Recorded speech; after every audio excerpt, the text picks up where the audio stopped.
In the small town of Haverfordwest, Wales, during the late 1960s, the birth of twin girls brought joy to the Gibbons family. June and Jennifer were identical twins, inseparable and unique in ways no one could imagine. From the outside, they seemed like any other pair of twins, but there was a shadow that hung over them from the very beginning. Their story was marked by isolation, secrecy, and a shared world that would, over time, drive them to extremes few could understand. From an early age, June and Jennifer were different.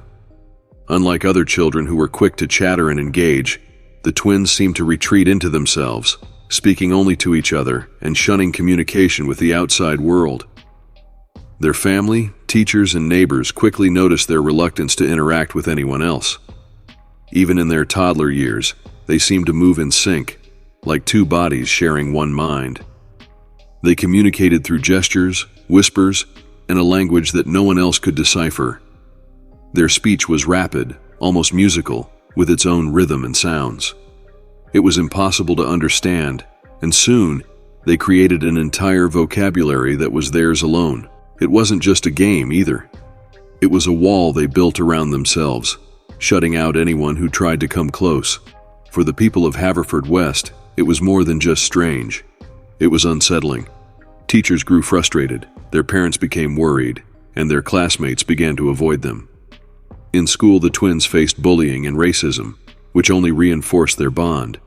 They were the only black children in their community, a factor that isolated them further.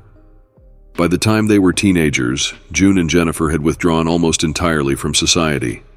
They would sit in their rooms facing each other for hours, communicating without a word. It was as if they were in their own universe, one in which they understood each other entirely, but where no one else was welcome. As they grew older, the twins' isolation became more troubling. They didn't just avoid people, they seemed to have no interest in anyone else at all. In a desperate attempt to connect them with the world, their parents and doctors began to separate them, placing them in different schools. But instead of drawing them out, the separation plunged them into deeper despair.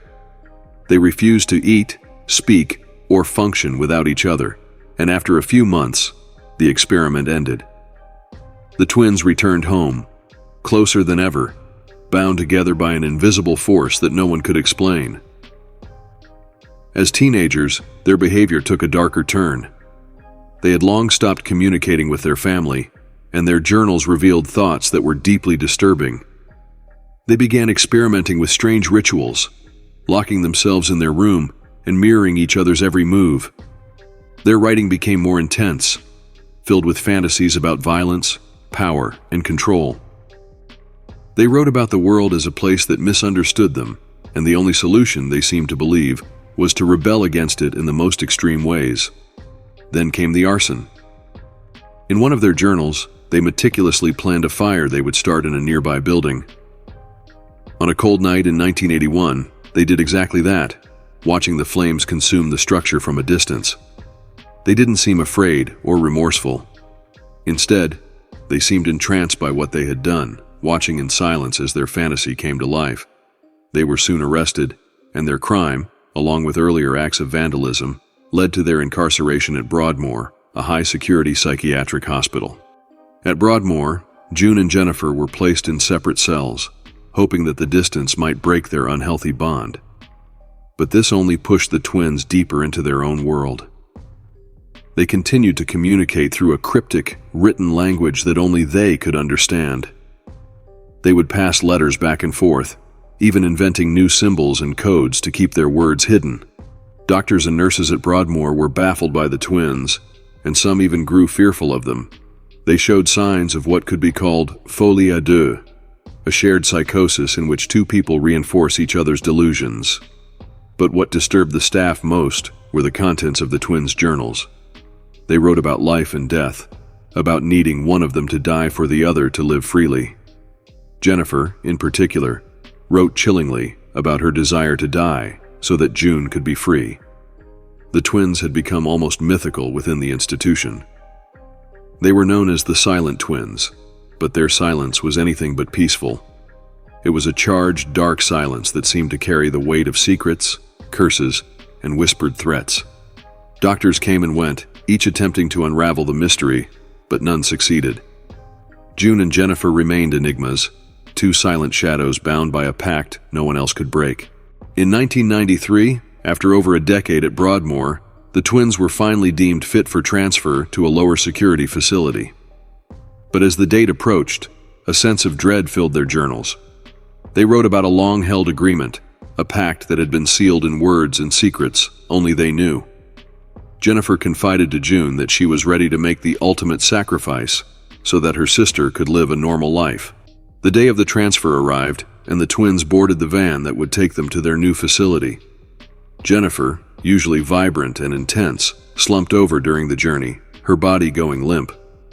June looked on, her face expressionless, as if she had anticipated this moment for years. By the time they reached their destination, Jennifer was dead.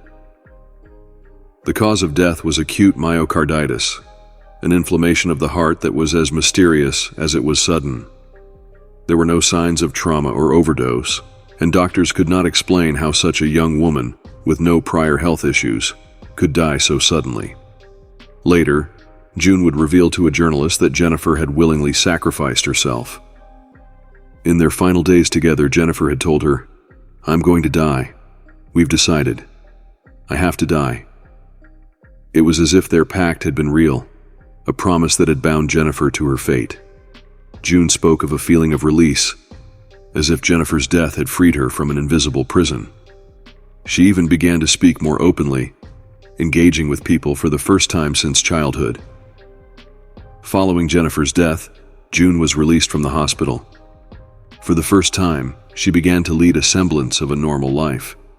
She spoke to her family, socialized, and tried to make sense of her own story. The transformation was so profound that those who knew her could hardly believe she was the same person who had once been bound so tightly to her sister. But even in her new life, shadows lingered. June still felt Jennifer's presence, as if her sister was watching from somewhere beyond. She often visited Jennifer's grave, sometimes leaving notes and flowers, and continued to write in her journal. The pact, the arson, and the years of silence haunted her. But she carried on, determined to live a life that, in some strange way, honored her sister's sacrifice. June's story spread far and wide, becoming a subject of fascination, horror, and mystery. The silent twins had baffled experts and intrigued the world, leaving behind questions that will likely never be answered. Did Jennifer die because of a shared delusion, a deep psychological condition, or was there something more?